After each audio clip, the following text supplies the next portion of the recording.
Hello everybody, Ivor Chester here. Today I'm going to talk to you about the skill of arguing. Now you'll notice I'm in kind of a different room. This room is a seclusion room. It has 4 walls, 1 door.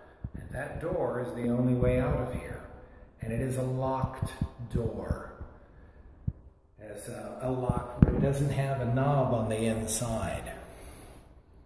Okay? People who argue lock themselves in rooms that they're not able to get out of if they don't know how to properly discuss an issue. Now, when I talk about arguing with people, I say arguing done correctly is the sudden lurching forward felt in relationships with the introduction of new information.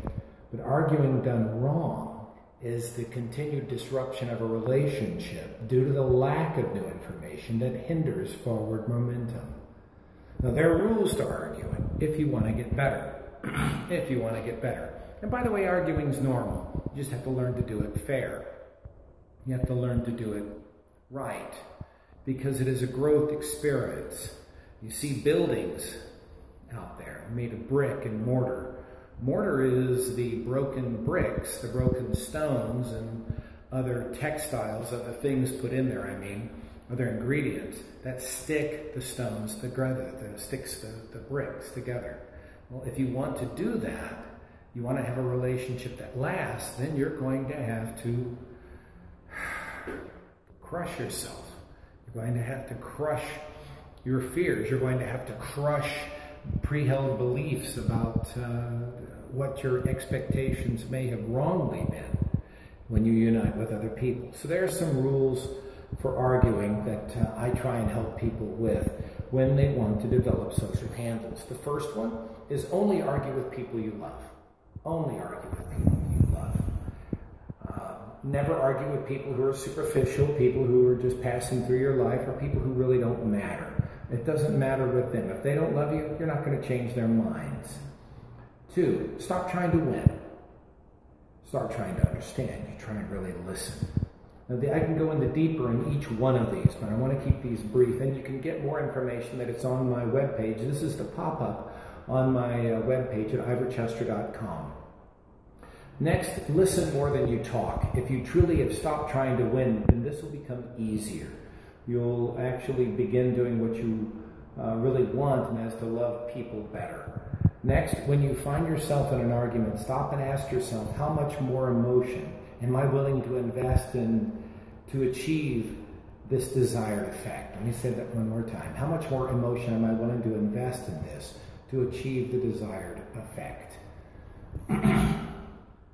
Arguing, most of us do it badly.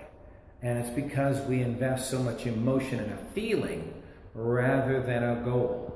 And though there is something to be said about feeling, if you don't have a goal in the arguing, which ultimately should be to understand, then you'll never get you'll never get out. You'll be in a locked room. Next. Hello, Dell. I saw that.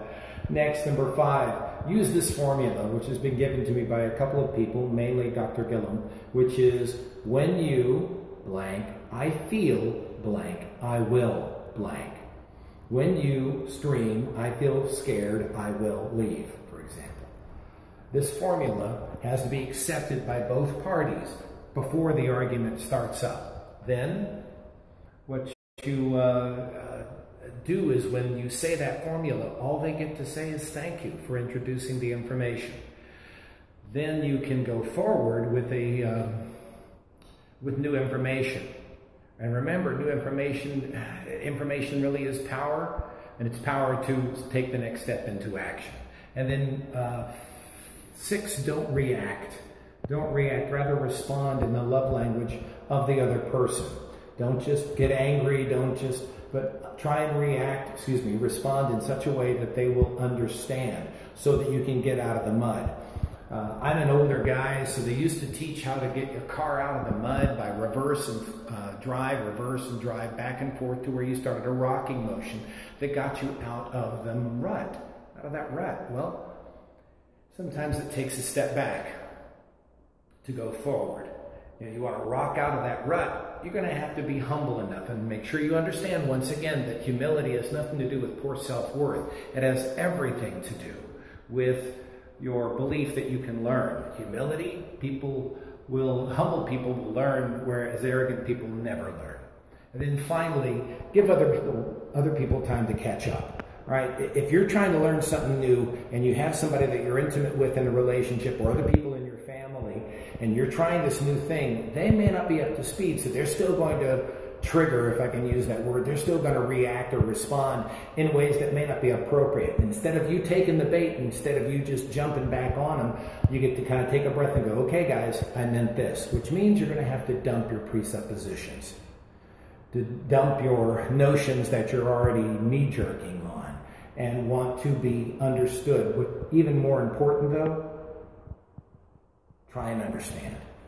Understanding is more important. I think that's from St. Francis of Assisi.